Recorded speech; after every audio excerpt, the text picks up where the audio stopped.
Howdy, folks. Welcome to the February edition of Cattle Trails Showcase. I'm Ron Wilson, Poet Laureate. Glad to be your host. The purpose of the Cattle Trails Showcase is to continually highlight the communities, historical elements, museums, and other attractions along the historic cattle trails. Lonnie Steben is our showcase chair, and we're going to be celebrating America 250 in addition to the cowboy history during the first 6 months of 2026. The Cattle Trail Showcase was initiated 4 years ago by the International Chisholm Trail Association. And representing that association, we have our secretary, Nancy Lawrence, our treasurer, Mary Lou Rivers, on with us. Um, Today, the Cattle Trails Showcase is a project of the Historic Cattle Trails Consortium, which seeks to promote all of the cattle trails: the Chisholm Trail, the Western Trail, also known as Great Western, Shawnee, and the Goodnight Loving Trails. Quick save the date reminder: the second annual National Cattle Trails Conference will be in Sedalia, Missouri on October 22 through 24, 2026. So mark your calendars for next fall. Terms about our presentation today, we're honored to have the folks from Cuero with us.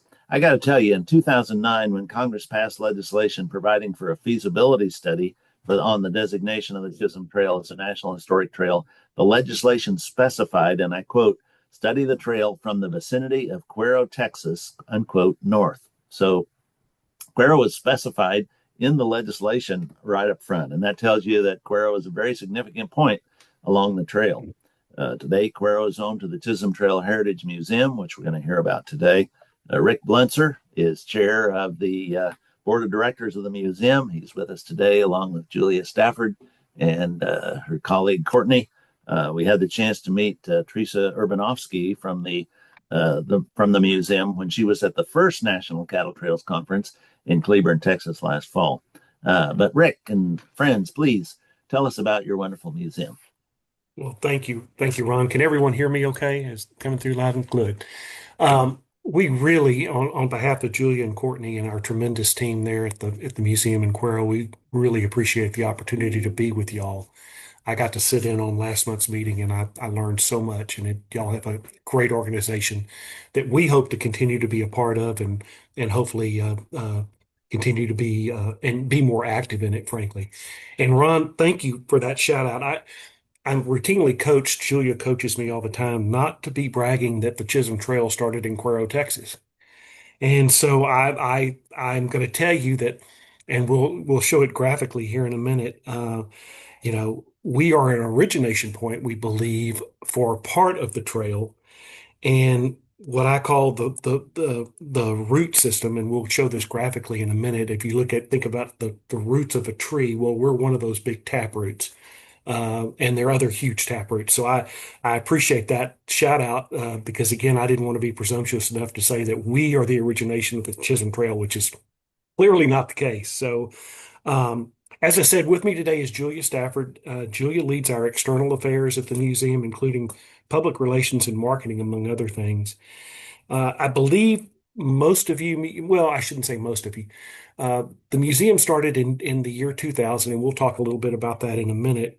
And as I said, Cuero in DeWitt County, where Cuero is the county seat, was not the origination, but in fact more of a feeder route. And so we really focus on the heritage around the trail and the heritage, particularly in South Central Texas. We have worked very hard over the last couple of years to position the museum as a regional entity as opposed to a Cuero or DeWitt County entity.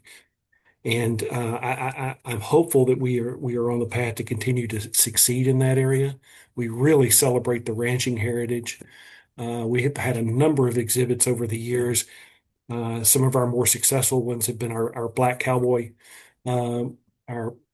exhibit that we worked very closely with the Whitty Museum in San Antonio on. We're looking forward to next year where we will concentrate on vaqueros and the incredible influence that the Spanish and Mexican cowboys had on certainly our neck of the woods, but on the trail as well. So we are a bit in flux, as you said. I've been chairman now since July. Our incredible founder, Robert Oliver, passed away in June. Robert, I would say single-handedly, well, I'm going to say he single-handedly founded the museum in 2000. Now, a lot of people could then and continue to be a part of it. So there's this huge philanthropic following around the museum. But Robert really was the impetus. And his dream and his idea was to, again, celebrate the ranching culture and the heritage around the trail, but not solely focusing on the Chisholm Trail. I always say that despite our small size, and we have a staff of, Julia, grade my paper here. How many staffers do we have? I am the only full-time staff member, if that makes it sound small. Well, We well, have we, about we have about 5 to 6 part-time staff members. Everyone serves a slightly different capacity. yeah. But we are a small staff. Yeah. For a museum that, despite what I call our small size, the museum has really achieved some remarkable success since the year 2000. And I say we routinely fight above our weight class. If you get a chance, and by the way, we would love to have this organization come to Cuero annual meeting at some point. I know your meetings, you mentioned Kansas. If Texas ever gets back in the rotation on a meeting, we would love to have you in Cuero and really show you the museum, show you our campus, which we'll talk about in just a minute and see some pictures. But as I said, we fight above our weight class. I've had so many people walk into the museum and say, if I didn't know where I was, I'd swear I'd be in San Antonio, Houston, or Dallas. Um, Going back to Robert, he passed away in June, and so we are going to be the benefactors or the beneficiaries, I should say, of an incredible Western art collection, an Indian art collection that Robert has collected over many, many years. Once the estate is settled, you'll begin to see some of that art trickle in. We rotate um, a number of exhibits in and out of the museum. And then again, we're in the midst of an incredible expansion that Julia is going to talk about in just a minute. Robert, before he passed away, purchased an 1880s vintage building, two-story building next door to the museum called the Trautwein building. And we are full blast underway of restoring the building.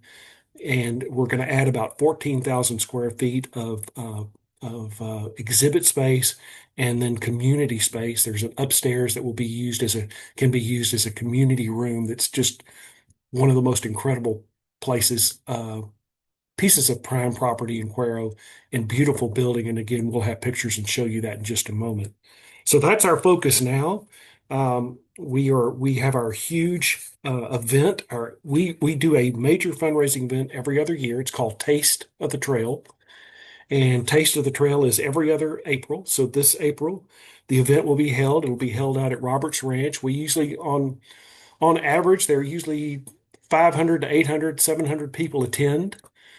Tinted, we have live auction, silent auction, music. It's really turned into quite an event that attracts a lot of people from around the state and frankly around the country. So we are very, very quickly working on getting all of the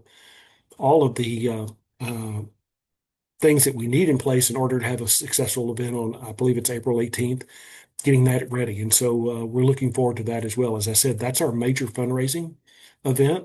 And really, in terms of expectations of our patrons and the public in South Central Texas, they love it and come to it and really, really help us. So we're pleased about that. So I'm going to stop. Julia is going to walk you through. I'd urge you, if you have questions, please, chime in. This is, as I noticed last time, it's beautifully informal.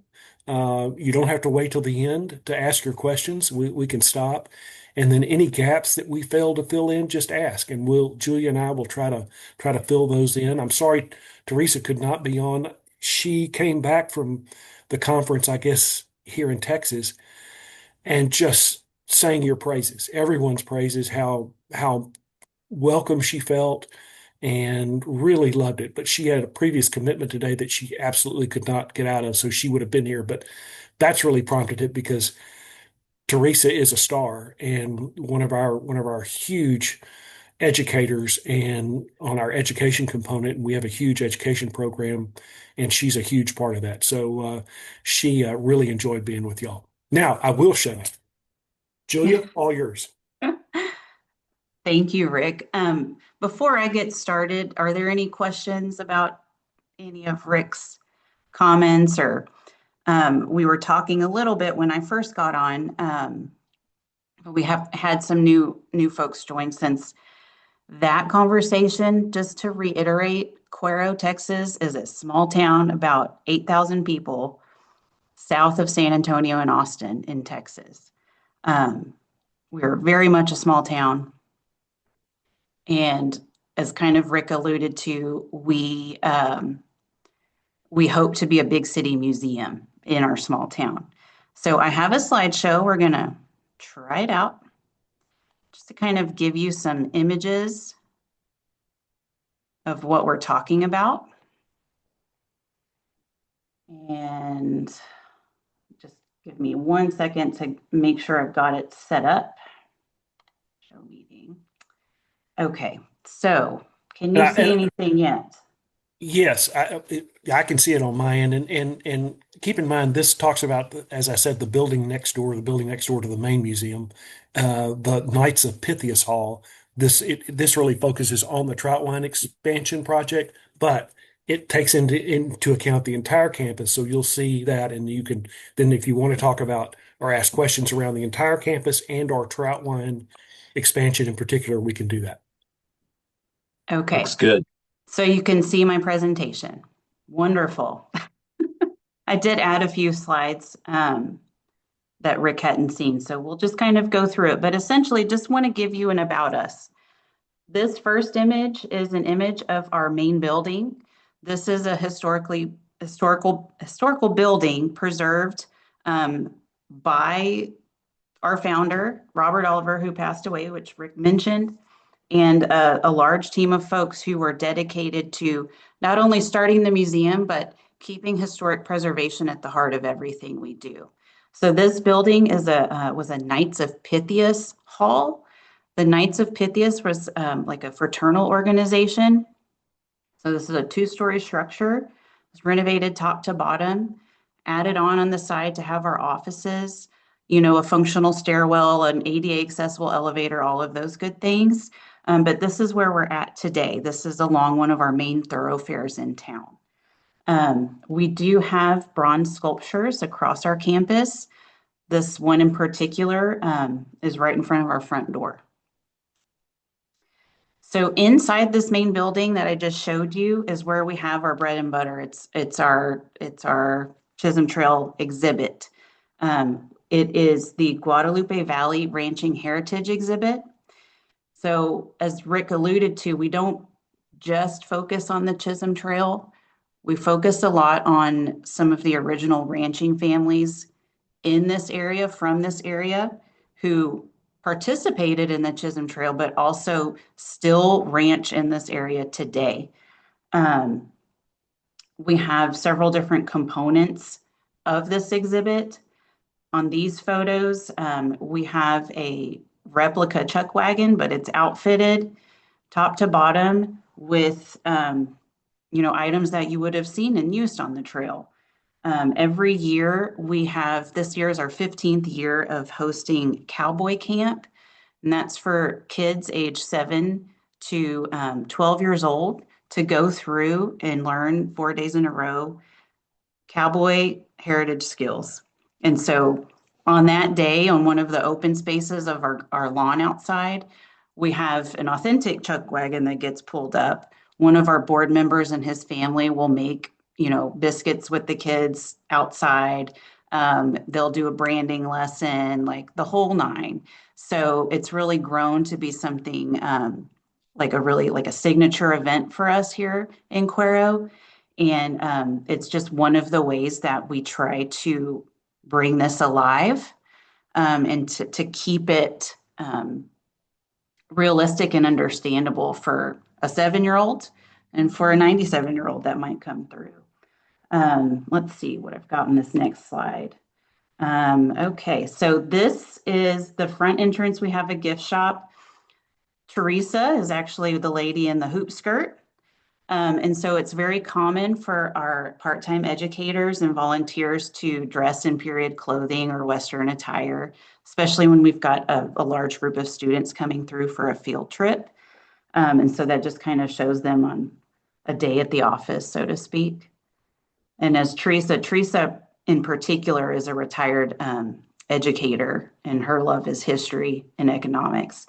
And so for her, this is kind of like the best of both worlds. She still gets to teach, but she also gets to go home and not worry about it the next day. Okay.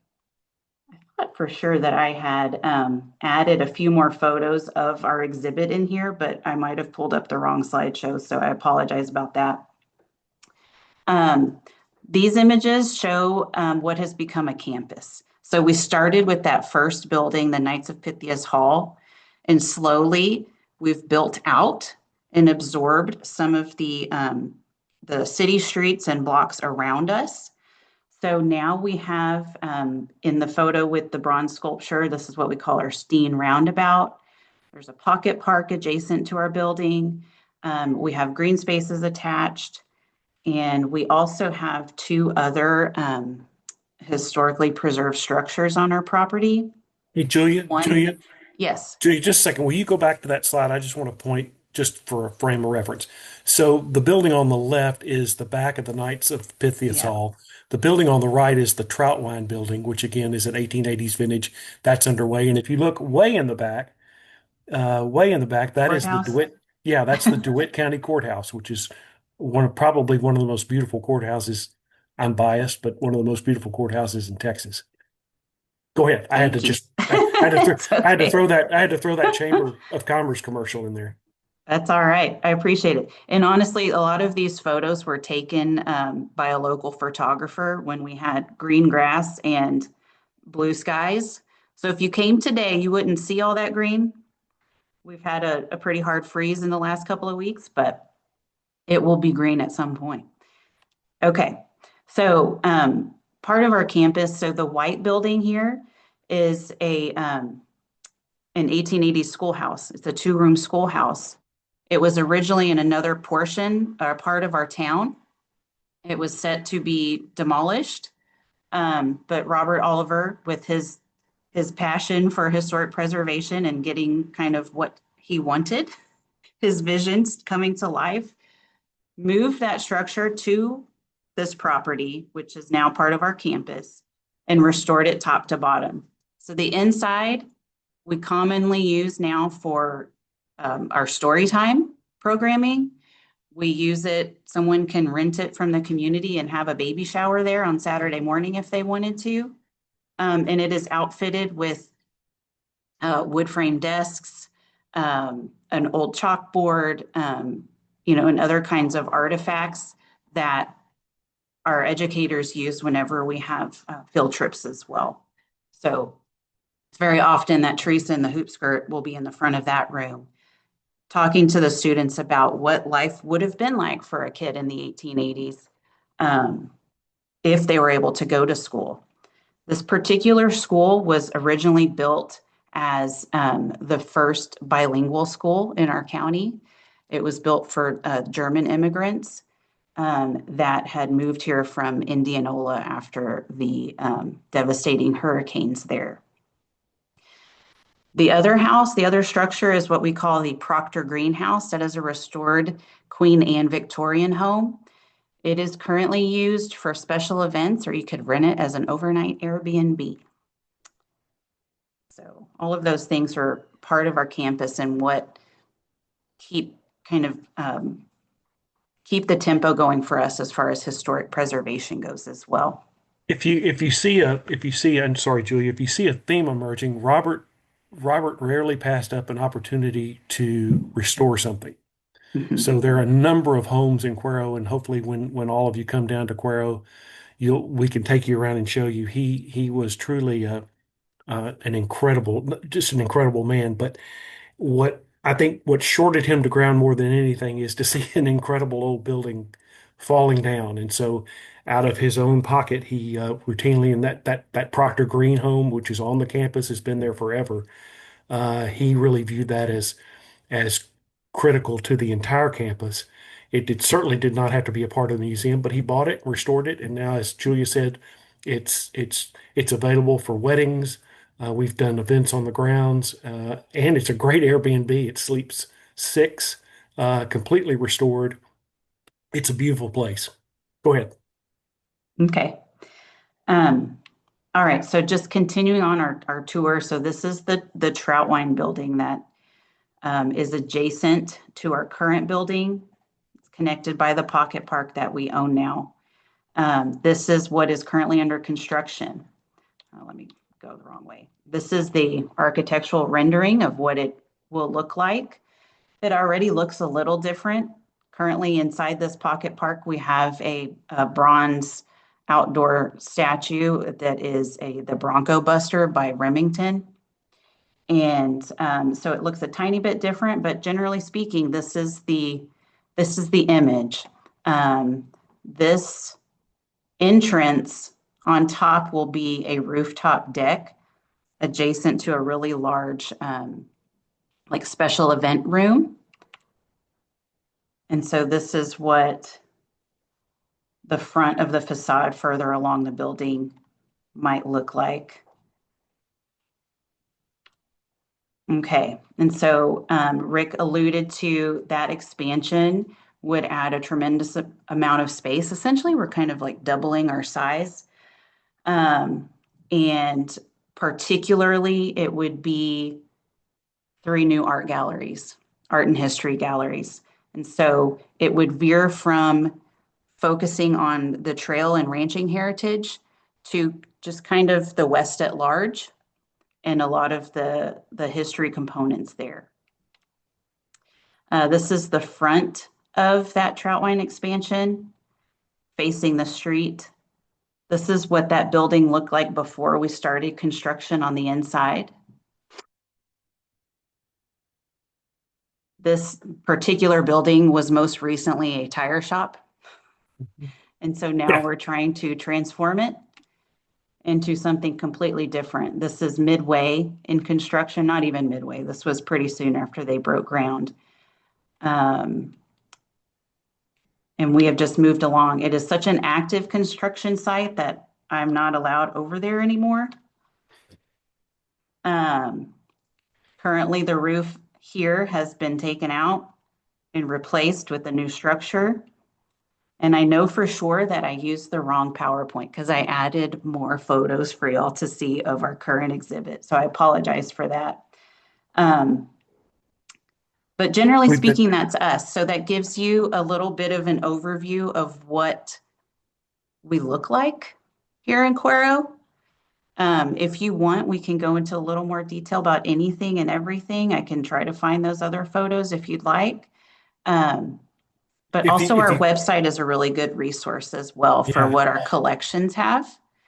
As far as the ranching heritage, we also have a display of kind of like vaquero artifacts with the Tinker collection, showing really kind of early artifacts that affected and led into what current cowboy culture is.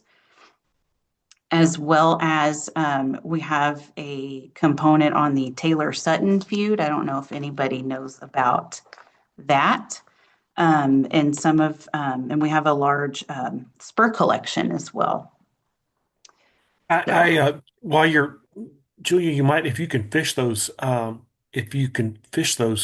photos out, that would be great. One of the focuses, and certainly was Robert's before he passed away, and now certainly it's the present boards, is our educational component.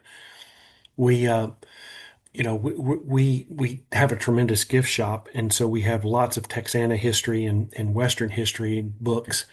And so we're really focusing on getting authors to come in and do a lecture, work on our lecture series. Starting to work with a gentleman by the name of Dr. Billy Kaiser, William Kaiser, who's the chairman of the history department at Texas A&M San Antonio, to talk to Billy about getting what I call our bona fides in that educational component. And not just because we do an exceptionally great job. Cowboy Camp was mentioned, Storytime, others.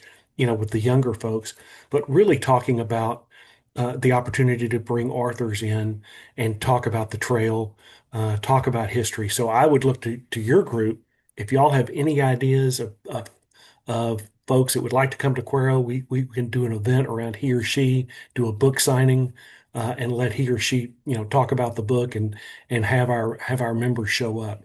We've done a when we to the extent we've done that in the past, our members really respond to it. Our adult members really do. They love to come to the museum and hear these speakers. So, did you find them, Julia? I do. It's just a few more photos of what our current ranching exhibit looks like. If anyone, I can pull Can you those show up. It's those? just a few more photos. Yeah, would you please?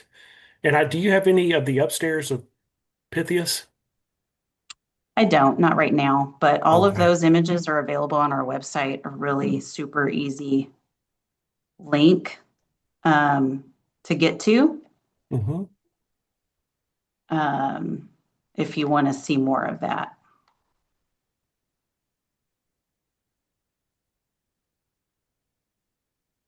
So, Yeah, we saw the before. I want to There see we some go. after. Yeah. We have a well, small. this is our current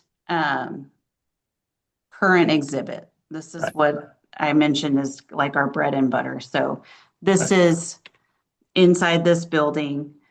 Yesterday evening, I added more photos and then had the wrong thing open for you this morning. So sorry about that. But inside here, this is the entrance to that exhibit.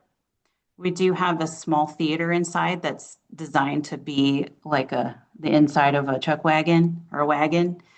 Um, the the producer on that film was the same one who produced Lonesome Dove. That's a fun fact we like to share. It's very well made, and it specifically talks about the history and kind of like what life would have been like for someone to have decided to go on the trail, what got them to that point, how life was in order to think to yourself, yes, I want to go on that really hard, long, awful journey for that reward. So this is the image I showed you a little bit earlier, a little bit of a close up of the map that Rick was referring to. That's Ron. That's my root system. So it really Absolutely. takes into account all of the ancillary routes of which we are one of them. And so I always have to correct myself. We are not the Chisholm Trail per se. We are one of several important ones. Yeah, and I think for us, I think you would be teaching us, I think, on a lot of these details. But essentially, this is a close up of one of the maps that we have in our exhibit, as Rick mentioned. Essentially, the kind of the gathering grounds for all kinds of livestock coming up through here. This exhibit is the Tinker collection that is focused more on the vaquero culture and have a lot of really neat artifacts in that exhibit. It's that is on permanent loan from the University of Texas at Austin, and Robert was lucky enough to get it. And what you saw in that picture is just a smattering of the incredible collection of spurs. And these are not limited to Texas. This is North American, Central American, and South American. We have spurs dating back to Aztec times. Uh, you know, South American spurs. Majority of which, once we get the new expansion, will be exhibited full time, but a lot of which are in climate controlled storage, obviously very secure. So, but it's an amazing collection, and again, when you come down, you'll be able to see that. This photo, just another kind of angle of inside the ranching exhibit. These brands are collected from area families. So they're, specific to our region. The map along this wall, DeWitt County is here kind of toward the center. So really our story encompasses the region around us, this 8 county region, and the families within those. So a little bit of a coastal cowboy influence over here. Then as you go up closer and closer to Lockhart and then towards San Antonio. Let me see, and I think that was about it. Here's a close-up images of one of the spurs we have in our collection. A few years ago, we were lucky enough to be the front cover of the Texas Highways issue about small towns in Texas. And that was just like one of those really amazing banner shots that we just kind of lucked out with. So, but we're still proud of that. And those are the things that I skipped earlier. So, That's a gorgeous photo. yeah. Big city museum in a small town. So, hey, you mentioned the Tyler Sutton feud. So, what's the story Taylor. of the Taylor Sutton feud in a few minutes? Well, I have to tell you, if you really want to go into depth with that, Teresa is the lady for you. That could be a whole nother program option for you, I'm telling you. You know, Ron, it's amazing. It is the Taylor Sutton feud was an incredible feud between these two families. It much like Hatfield's McCoys, it turned into a huge portion of Texas involved in it. Texas Rangers, with it centered in Cuero between these two families. And I'll tell you to this day, Ron, there are still members of both families. If you mention the other family, watch out. You might not get shot, but you're going to get cussed out. And so I made that mistake years ago. I didn't even realize who I was talking to. It was one of the Taylors, and I was interested in it, and said, and so I got an earful about these goddamn, that wasn't even that nice. These goddamn Suttons. So Interesting. Tom? yeah, Julia, there. could you tell me more about your um, biennial April fundraiser event? Do you have cowboy musicians and poets performing at it? So that event has evolved over the years. When they first started the event, it was very rustic and they had multiple chuck wagons on display, and it was kind of like a taste of the trail. They went along and tasted different things and tried to raise money. Today, it's much more elevated and upscale. It's a large tent out on a beautiful pasture and has I think we have 65 tables at the moment that will go under this large tent. There will be a live band, a live auction, but the cowboy influence on it just kind of depends on the year and the folks who help us put it on, what the theme is. This year, it's more about they have named a theme called Leaving a Legacy, kind of a nod to our founder who passed away last year, and essentially kind of looking at what you're doing as an individual or as a family and the stories that you create and leave behind. So it really just kind of depends. I do think the live music this year is not country necessarily. I think they're designed to just make you have a good time. Well, So you Tom's an are, outstanding yodeler. Oh, nice. Um, so is we have, is 2026 one of the years where you had that? so Yes. our large gala is in April of this year. But and the next one would be in 28. Yeah. Throughout the year, we do have different events and programs, special events, educational events. There is always an opportunity to bring in a performer or an educator for different things. And that's kind of what Rick was mentioning with having a lecture series. From time to time, we host uh, just kind of like different programs. Sometimes they're for small children, sometimes they're for an adult audience.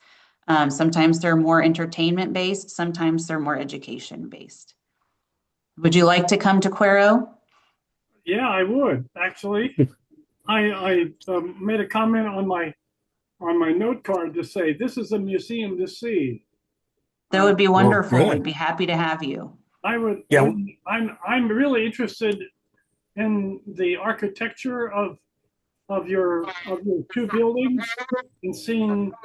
I love preservation, particularly the old building, and see how you do that.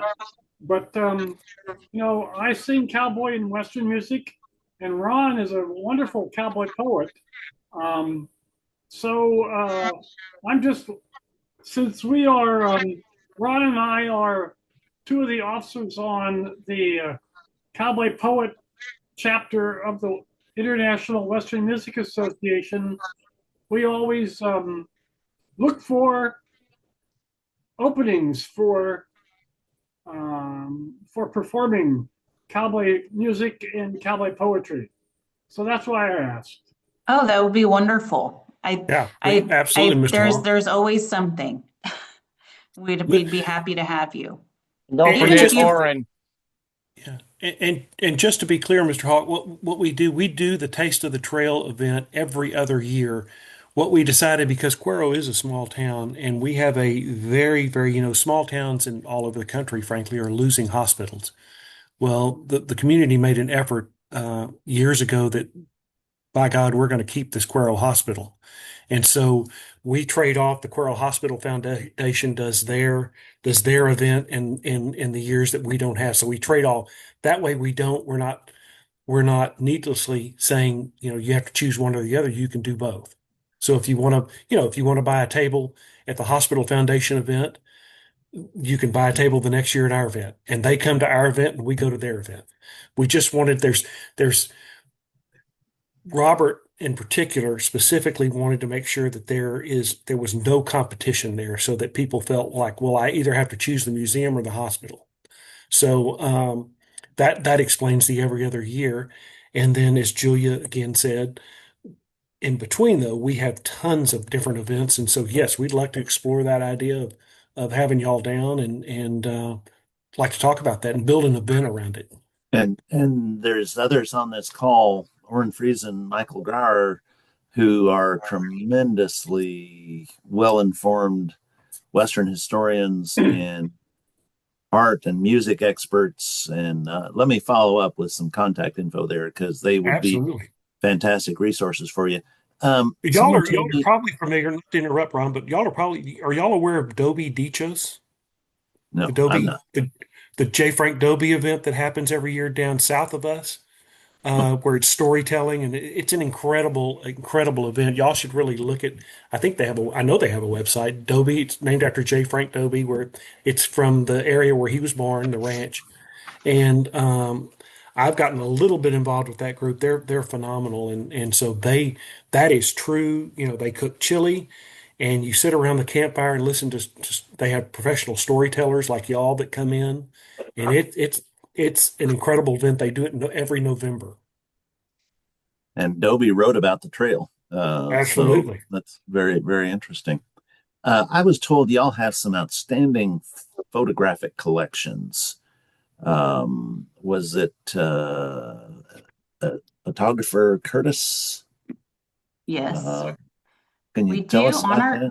on our website. There are some samples of those images. If you care to see some, let me see. I just now realized I was still sharing that screen with you. I don't have a sample on my slideshow. But yes, one of the smaller exhibits we have in the upstairs portion of our building, like a lot of old buildings, there's a lot of rooms. No such thing as just a giant space anywhere. So we have three different rooms in the upstairs of of the Knights of Pythias Hall. We use for community events and rentals. Sometimes we add in like a traveling exhibit. But along one of our corridors, we have a permanent exhibit of the Edward Curtis. I don't know how to pronounce it properly, the photogravures. of Native Americans. And so that is a collection that Robert Oliver brought in and are on display in our upstairs. Excellent. Yes. Michael, you raised your hand. Yeah, I just wanted to introduce myself, Michael Grauer. I'm the project lead for the new Texas Ranching Gallery at the Bullock Museum in Austin. Wow. I was at Panhandle Plains for 31 years, and most recently cowboy curator and Western art curator at the National Cowboy Museum in Oklahoma City. Just curious about who your historical advisors are on your Western art galleries, as well as your cowboy and trail driving galleries, because that's what I do. So love to offer my help if you have any interest. I'm Thank sure you. you have a great team already.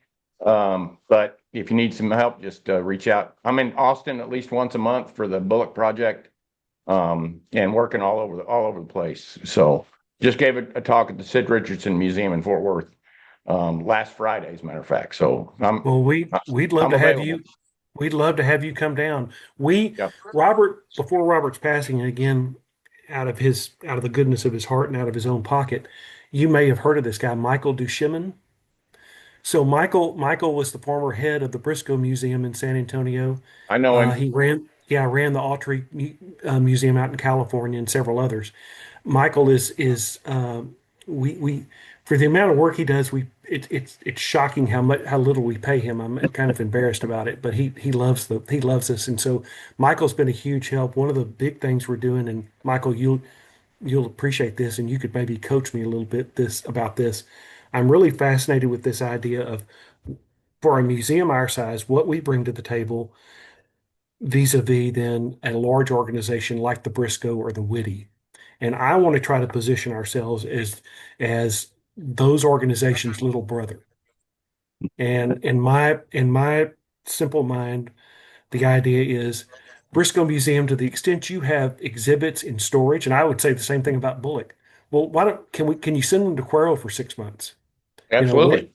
and we'll do that. And to the extent we can offer something back to the Briscoe or the Whitty or the Bullock, we would love to do that. I mean, clearly it's going to be more in our favor, but to be able to have those incredible exhibits come to a town like Cuero, where we could have events around that, have speakers around it, and then, get them back home. So any ideas that you folks, and Michael, you in particular, sounds like, or anybody else on the call, we are all ears in terms of ideas around that, because we're going to have lots of space, and we're going to have lots of prime space and really good space. And so I'd love to talk with you more, and I'd love you. Well, and this goes to all of y'all. Come down and see us. We're chomping at the bit to have one of your board meetings or one of your confabs at the campus. Well, I know the Bullock Foundation Board visited your museum and came away very impressed. And some of those ideas have moved up north a little bit. So yeah, I'd love to come down and see y'all. As I said, I'm down there a lot. So let's carve out some time where I can come visit. I don't want to step on Mr. Duchemin's toes at all. You're But anyway, I'm available if you need some help. Well, thank you. No, I sincerely appreciate that, and you wouldn't be stepping on anybody's toes. We would welcome that in a big way. I'd love for you. It's always good to have, I'm learning more about the museum business than I ever thought I'd learn. So anything you can help me with is welcome. Well, Julia, I go ahead, Tom. Julia, can you tell me about how Robert Alder made his money? I had that same question, Tom. Isn't that funny? Well, the short answer is I do think that his family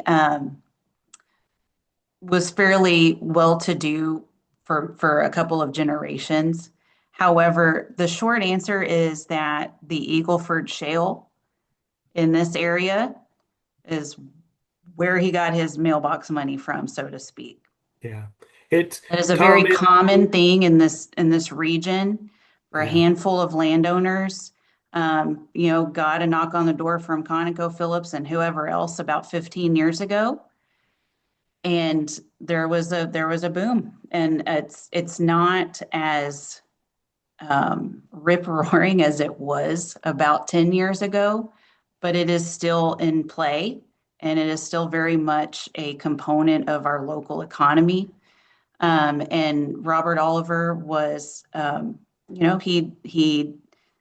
he had nieces and nephews. He did not have children of his own. He invested his time, energy, and resources into his passions. And so the museum and some other historic preservation projects in our area were very important to him, and that's where he put his dollar. Tom, he's a member of the there's a large ranching family, the Hamilton family. His mother was a Hamilton, and so they own thousands of acres in DeWitt and adjoining counties. And as Julia said, always very, very prosperous and very philanthropic. And then, Eagleford just changed that for a lot of people. So I'm 60 years old. I grew up in Cuero. I have friends that went from very, very modest means to now worth 20 and $30 million overnight. And so, well, not overnight, but within several months. And so, it's amazing to watch this. So that's the phenomenon. And Robert, again, was hugely generous. This was his baby. He always said it was his baby. So, he funded it a lot of it out of his pocket. But then it has grown into not only more of these ranching families, but also just folks from the community that love having this museum there. And so, we love the $50,000 donation as much as the $50 donation. We do not distinguish, and we get a lot of that. Well, your museum is an absolute gem, and we really appreciate y'all being on. I'm going to attempt to give you a virtual round of applause here, and thank you all That's so cool. much Thank for you. a really, really terrific presentation. I'm reminded of, I think it was J. Paul Getty who said his recipe for success was get up early, work hard, strike oil. And